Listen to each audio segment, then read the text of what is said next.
আলহামদুলিল্লাহ ছজরপুর বুকে দীর্ঘ 6 মাস পর বৃষ্টি হচ্ছে। এই বৃষ্টিটা যখন তখন হয় না, এই বৃষ্টিটা শুধুমাত্র বছরের শীতের সময় বৃষ্টিটা হয়। যখন শীত পড়ে তখন একটু ঝিমঝিম করে বৃষ্টি হয়। তো কালকে সারা রাত আর কি ঝড় গেছে, বাতাস বইছে, তারপরে রাত্রে অনেক ঠান্ডা করেছে। সকাল থেকে আর কি বৃষ্টি বৃষ্টি ঝিমঝিম করে বৃষ্টি, একবারে বেশি বৃষ্টি তা না। তো মানে 6 মাস যাবৎ সব মরুভূমি খাওয়া হচ্ছিল, তো আজকে হঠাৎ বৃষ্টি। তো এই মানে আমাদের যেমন বাংলাদেশে সারা বছর বৃষ্টি হয়, সেই রকম সুদূরপে বছরে একবার বৃষ্টি হয় শীতের সময়। তো অবাক একটা কাণ্ড। তো যাই হোক, বৃষ্টিটা হয় ভালো লাগছে, নিরিবিলি আবহাওয়া। আজকে কোনো রোদও ওঠেনি কারণে, বৃষ্টির কারণে। তো আপনাকে একটু যদি দেখায় তাহলে বুঝতে পারবেন যে কীরকম বৃষ্টিটা হয়েছে।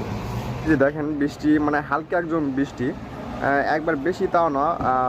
সকাল থেকে এরকম ঝিমঝিম করে বৃষ্টি হচ্ছে, যার কারণে সজিনারা ঘর থেকে বেরোতে পারছে না। যাদের গাড়ি আছে কিন্তু সবাই গাড়ি নিয়ে বের হচ্ছে। দেখেন সবাই গাড়ি নিয়ে বের হচ্ছে, দোকানপাটে দোকানে সব গাড়ি নিয়ে বের হয় বসে আছে। তো এভাবে আর কি চলিচ্ছে ওরা। কিন্তু আমাদের দোকানে একবারে কাস্টমার নাই এই বৃষ্টির কারণে। মানে বৃষ্টির কারণে সবাই আসছে না, শীত পড়ে গেছে, জামা কাপড় গায়ে থেকে খুলতে যাচ্ছে না, বা কী খবর ওইটাই, জামা কাপড় খুলে যাচ্ছে না, এইভাবে আর কি দোকানপাটও আসছে না।